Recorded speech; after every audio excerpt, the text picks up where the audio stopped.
Good evening, folks. Thank you for coming out once again tonight for our Lenten series that we have begun.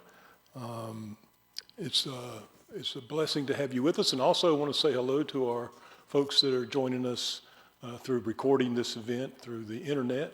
We're glad that you could be a part of this time together as well. I'm going to start with reading the daily text for tonight. And it comes to us from Jeremiah chapter 22, verse 29. It says this, "O land, land, land, hear the word of the Lord." And from the teaching text or the doctrinal text, Matthew 10:27, "What you hear in the ear, preach on the housetops." And we have our prayer. Let us pray. Welcoming God, we all want a home, a place that is ours, that we can find on a map. But the scattering of friends and family reminds us of what has always been true. Our only real home is in you. May we live by this and be people who welcome and who heal. In Jesus' name, amen. I have a couple of these little books by a congregational minister named William E. Barton. Now, Reverend Barton's gone to be with the Lord a long time ago, but he took on a project late in his ministry of putting together some short little stories, and he fashioned them, he basically called them modern day parables. And he took all kinds of interesting little subjects and wrote 2 or 3 pages at a time. And I want to share one with you tonight. It's called The First Robin, and it says this, that upon seeing the first robin after a very long, cold winter, as I saw the robin, I said, "Behold, you have been where it's warm, and the sun was shining, and you could have stayed there. Yet here you are. Here you are while it is still winter. Ah, but the prophecy of spring is in thy blood. Your faith is the substance of things hoped for, and the evidence of things not seen. You have come many miles, hundreds of miles, to a land desolate, because deep within your soul, the hope and assurance that spring is here cannot be suppressed." You know, the Apostle Paul, he contemplated these big pieces of the faith, being righteous, grace, the things that we've been talking about for the last several weeks. And he believed that the soul would become awakened. And as he wrote the church in Rome, which we're going to have, our teacher tonight is going to speak to us more about that. We've had the first 2 lessons from his letter to the Roman church. But it allows us to understand the integrity of what he was saying, but also the enthusiasm of what he was saying, and how this hope kind of boils up in different places in the letter to the Roman church. It just keeps popping back up, popping back up, popping back up. And at the end of the day, that's what keeps us sustained in our faith, is the hope that one day we too will be home with our Lord. So, without further ado, I want to introduce our speaker tonight, Sister Becky Cook. Becky has led a Sunday school class here at Clemmons Moravian Church for quite a while, and did you hear that? Did you 51 years? So, yeah, that's worthy of a. So I'm going to turn it over to Becky, and Becky, thank you for leading us tonight.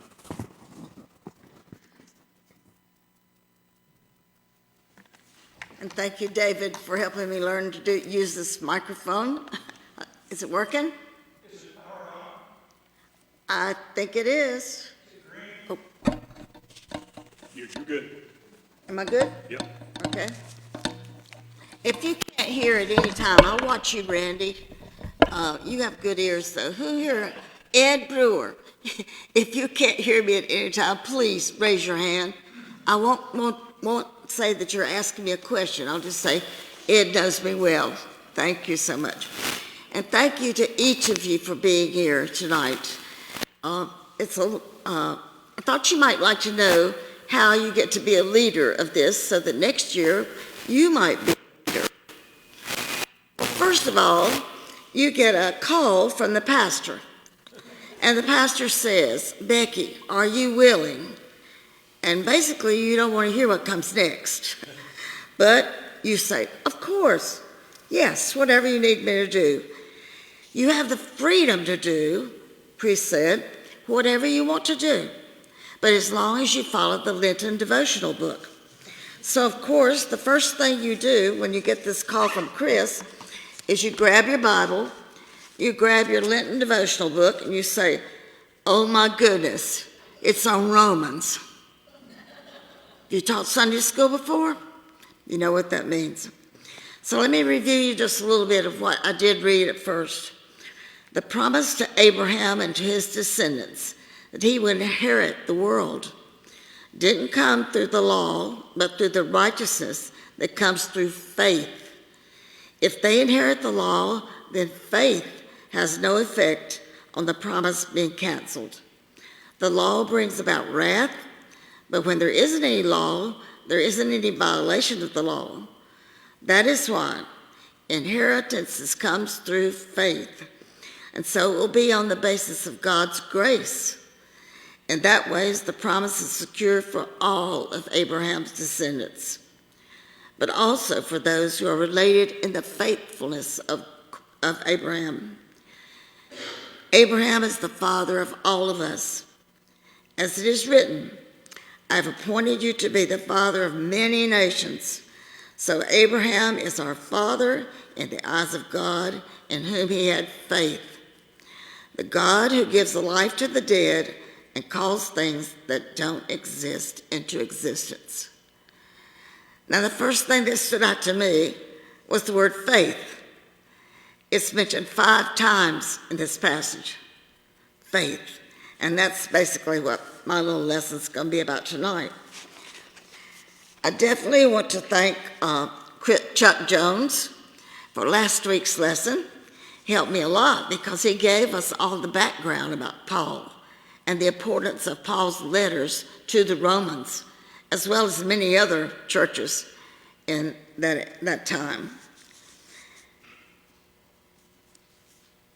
Paul's letters were many in the New Testament, and they were as effective then as they are now. Paul challenged the believers to have faith, to have hope, to have love. And I've heard that over and over for 78 years, and I hope I continue to hear it for many years to come. At the same time that I was thinking about this lesson,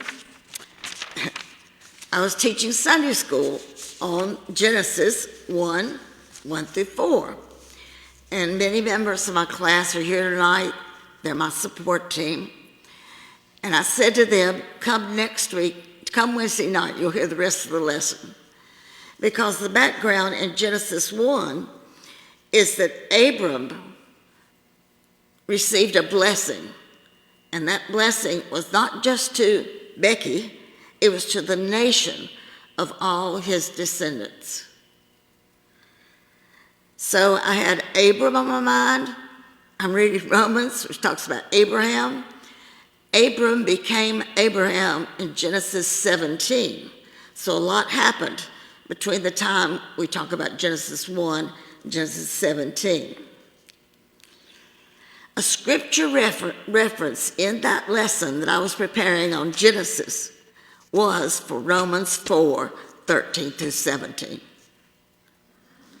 Then, Chris' sermon on Sunday, March the 5th, was on Romans 4, 13 through 17. Now, sometimes that happens when you're a Sunday school teacher. You never know what the preacher has on their mind. In our Sunday school class particularly, we're studying lessons that follow the common lectionary. So there are always 2 or 3 scriptures that are read to you in worship every Sunday. And one of those 3 is chosen for us to teach about on Sunday morning. So we never know what Chris is going to preach about while we're teaching. So this particular Sunday, I got lucky. It was on Romans 4, 13 through 17. So I tried to listen closely. Chris really, first I saw he was preaching on my Sunday school lesson. That scares you, doesn't it? And then I started listening very closely. And really what you do is you got my attention. And I usually take notes on the sermons. He knows this, I think. So do two other people I know of, Ruth Manisel, she's not in here right now, and Roger McCauley. We always have a pen and pencil with us when we're listening to services. So I really got captivated. I started listening so much, I couldn't take notes. So I got home and thinking about that, and I said, I've got to get a copy of that sermon. I wonder if he'll give it to me. Well, guess what? Here it is. Answers to prayer. That's what I believe in. Chris quoted a lot from an American theologian and church historian, Leonard Sweet. I've never heard of that person, but what he said made sense to me. And this really got my attention. The world's divided into two kinds of people. Those who are control fanatics and those who are out of control. Well, control fanatics, this is Mr. Sweet talking. Control fanatics manage every moment. Each step they take in life is precisely plotted before their foot leaves the ground. Whoa, that's me. Talk to Alex, he'll tell you firsthand. I am a control freak. I was, at least I thought so, up until about maybe 10 years ago. And I realized that it's not my control. I have this much control over my life. The alternative, instead of being a control freak, is to do like Abraham. This is from the sermon. I hope you remember it. Instead of control, Abraham opted for faith. Abraham believed God. Note that the Bible says, not that the Bible doesn't say that Abraham believed in God, but Abraham believed God. Abraham and many other people are quoted in the New Testaments by Paul as examples of how we can live by faith. If you want to read the whole story, go to Hebrews chapter 11. And it's called the faith chapter. And it lists these wonderful Bible characters that we've studied about all our lives that remind us of what it's like to have faith in Christ. Hebrews 11 verse 1 says that faith is the assurance of things hoped for, the conviction of things not seen. Paul was urging people of that day the same thing that we should be doing today. Have faith in the things we can hope for, but we haven't seen. I have lived all my life by my confirmation verse when I was age 11. Proverbs 3, 4, and 5. Trust in the Lord with all your heart. Lean not to your own understanding. Control freaks tends to do that. In all your ways, acknowledge him, and he will direct your paths. In other words, have faith in God. Trust in God. Believe. Paul constantly was writing about what's called the 3 marks of discipleship: faith, hope, and love. And that's what our Sunday school class has been focusing on for almost a year now. Now, if you look it up in the definition of faith in the dictionary, this is what you get. Faith is confidence or trust in a person, thing, or concept. If you think about biblical faith, it is belief in God or in the doctrines or teachings of religion. So, you know me well, you know I love quotes of any kind whatsoever. And this is what I came up this week. Faith is taking the first step even when you don't see the whole staircase. Be faithful in small things because it's in them that your strength lies. By the way, that first statement about steps was from Martin Luther King. The second is from Mother Teresa. And then this one, I think I may have heard this in college. Faith consists in believing when it's beyond the power of reason to believe. Do you know who wrote that one? Voltaire. That's one of the things that started getting me a little bit mixed up when I went to college, was reading some of these words. Faith is the acceptance of that which we believe to be true, but we cannot prove it.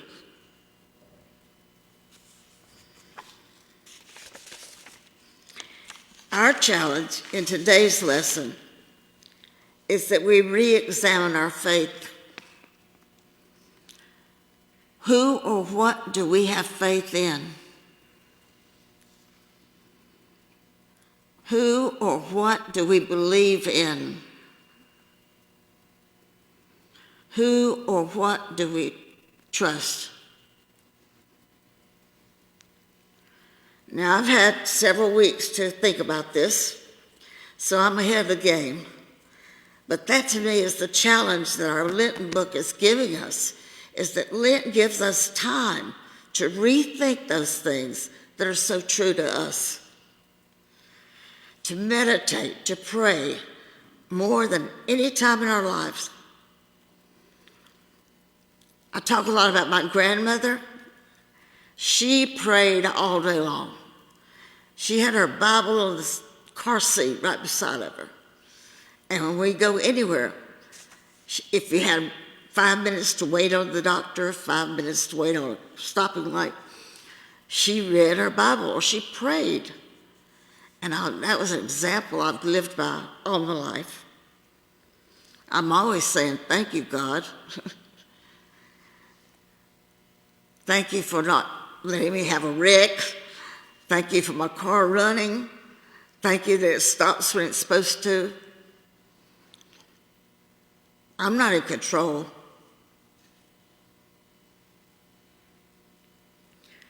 Personally, I came around with one single conclusion to who I have faith in, to who I believe, to who I trust. And the best way to explain that to you is, I hope I found it, here it is, through songs, through hymns. Except, I always tell people, when somebody asks you, what do you believe in? Get a copy of the Easter morning liturgy and show them what's in this that we say, this I verily believe. This is what I have faith in. So I'm not going to read all of you. And I didn't give you copies because I knew you'd be looking at it. We believe in one only God, Father, the Son, and the Holy Spirit, who created things by Jesus Christ and was in Christ, reconciling the world to himself. We believe in God, the Father of our Lord Jesus Christ, who was chosen us in Christ before the foundation of the world, who has rescued us from the power of darkness, has brought us into the kingdom of his beloved Son, who has blessed us in Christ through all spiritual blessings, who has made us worthy to share of the inheritance of the saints, having destined us for adoption as his children through Jesus Christ, according to the good pleasure of God's will, to the praise of his glorious grace. And we all reply, this we truly believe. Can you do that now, please? This we truly believe. We go on to say, we believe in the only Son of God. We believe that he became flesh and lived among us. We believe in Jesus Christ, the Lamb of God. This we truly believe. We believe in the Holy Spirit. This we truly believe. And I think sometimes on Easter morning, we may be too tired from playing in the band all night to really realize what we're saying. This has been around for thousands of years, hundreds of years. And we say it every Easter with one thing in mind.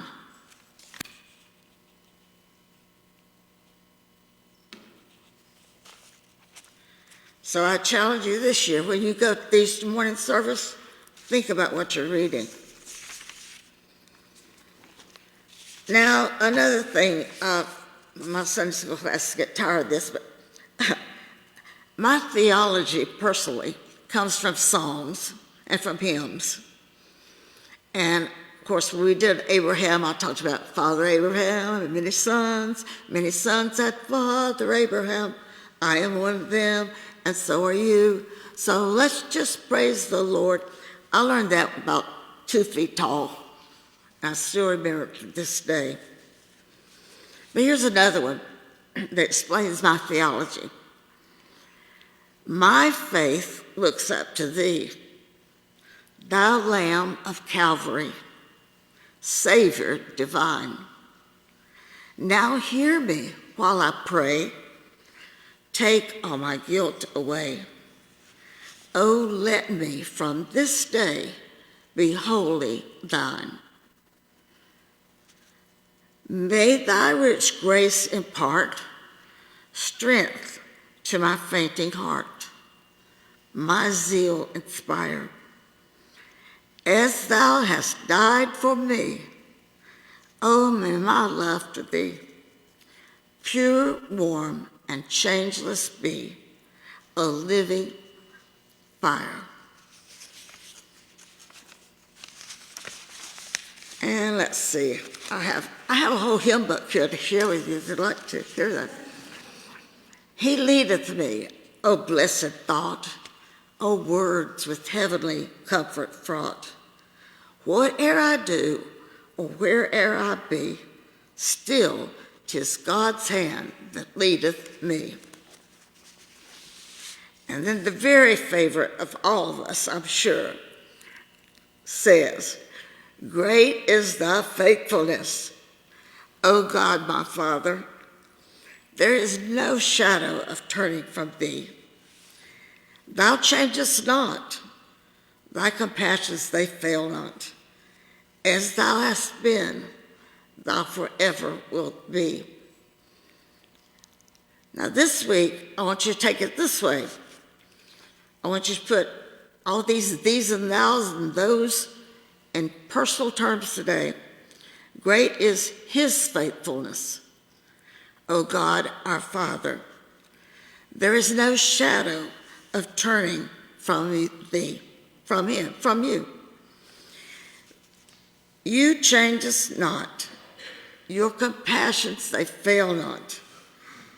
As you have been, you forever will be. Summer and winter, springtime and harvest, sun, moon, and stars in their courses above, join with all nature in manifold witness to thy great faithfulness, mercy, and love. pardon for sin, and a peace that endureth, thine own dear presence to cheer and to guide, strength for today, and bright hope for tomorrow, blessings all mine with 10,000 beside. Great is thy faithfulness, great is thy faithfulness. Morning by morning, his mercies I see. All I have needed, his hand has provided. Great is thy faithfulness, Lord, unto me. So my challenge for you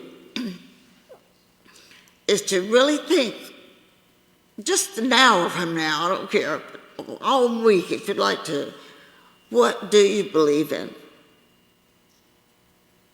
What do you trust? Who comes first in your life? And then most importantly, how can we pass this on to the next generation? To me, that's everything. Amen? Amen. Oh God, we do thank you for these moments together with these dear friends. And we thank you always for moments to be with you. Go with us now. As Chris says, go and serve the Lord. We ask all these things in your name. Amen. I want to thank Becky for leading us tonight. Wasn't it a treat? We do have just a couple of minutes. Any questions or any thoughts or observances about this wonderful talk we heard about faith?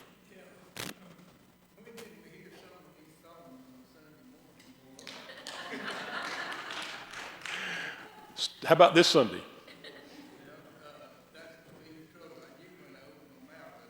You're not going to be here.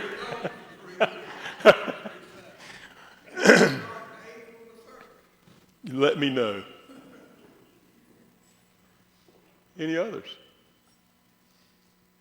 Observations? I know what I thought about at one point when Becky was talking about her grandmother praying for her. I remember my, grandmas are really good at praying for their grandchildren. And I remember my grandmother used to pray with her rosary. And for those that are familiar with the rosary, they have different stations that they go through. And there was one beat on that rosary that was kind of worn out. And I said, "Granny, is that me?" Because I know she was praying for me when nobody else was. But it's wonderful to know you're being prayed for. And that is an encouragement, I think, to our faith. It helps us, encourages us. Any other thoughts or impressions? Well, Becky, thank you so much. We enjoyed that. And thank you. We've got a nice crowd here tonight. It's wonderful to see so many people out. We might have to keep these Wednesday night things just going. I know the choir's going to be meeting in just a little bit. So, again, thank you so much. And as Becky says, go and serve the Lord.